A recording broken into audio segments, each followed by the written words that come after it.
马，一种草食性家畜，原本是欧洲野马的一种，现在它们遍布全球，总数约为5800万匹，属于不同的品种。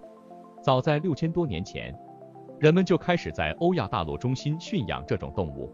最早的马匹驯养地点位于乌克兰和哈萨克斯坦等地。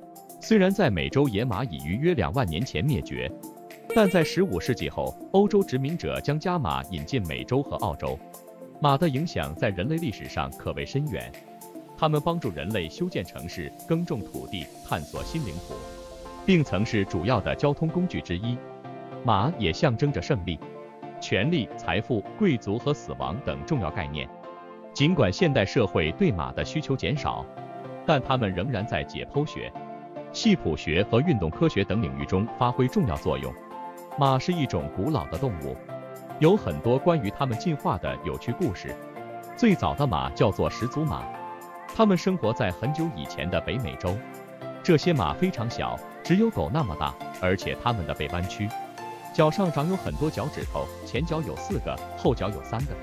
后来，从始祖马演化出了很多不同的马的类型，有些变得越来越大，变得擅长奔跑，而另一些变得更小。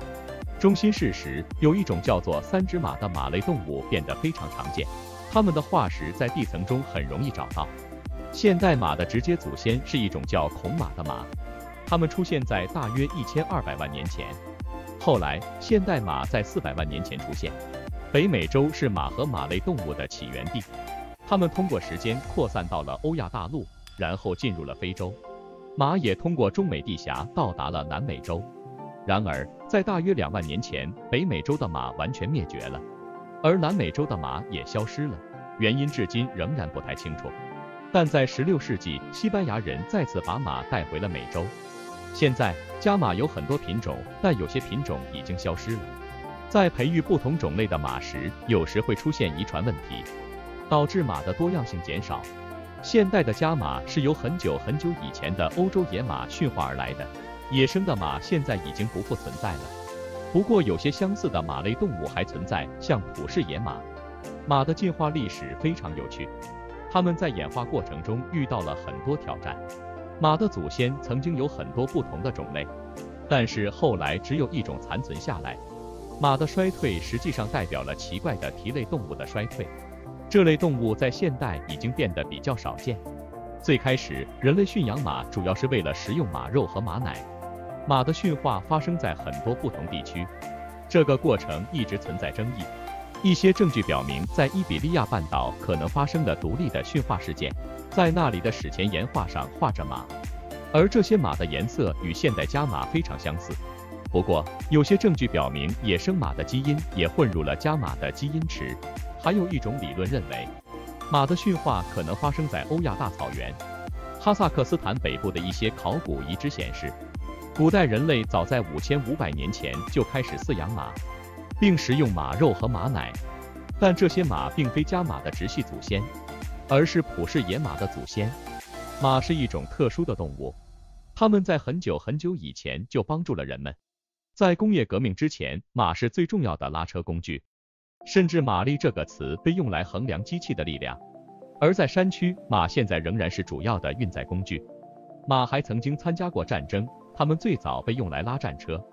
一些游牧民族发明了骑马的方法，然后古希腊、古罗马以及中国的战国时期也有了骑兵。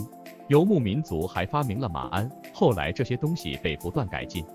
马镫的发明有很多不同的说法，包括它是由斯基泰人、印度人还是中国人发明的。马镫最早是单独的一个，后来变成了一边一个。然后20世纪的时候，随着战车和直升机的出现，骑兵渐渐退出了战争。现在骑马主要用于赛马比赛和马术比赛，有些城市的巡警还会骑马，而在一些旅游地方，人们可以尝试骑马。马还可以被用来产奶和肉，不过有些文化和宗教禁止食用马肉。有些人认为马肉很美味，而有些人则不吃。再过去有一段时间，美国允许卖马肉，但后来又被禁止。马的奶也是一种食物，特别适合用来制作马奶酒。最近，人们不再像以前那样经常使用马了。现在，一些小马被人们培育成宠物，有些还会帮助盲人。马经过几千年的培育，现在有各种各样的种类，从非常高大的到非常小巧的都有。今天我们简短的了解了一下马这种神奇可爱的动物，那么我们下期见。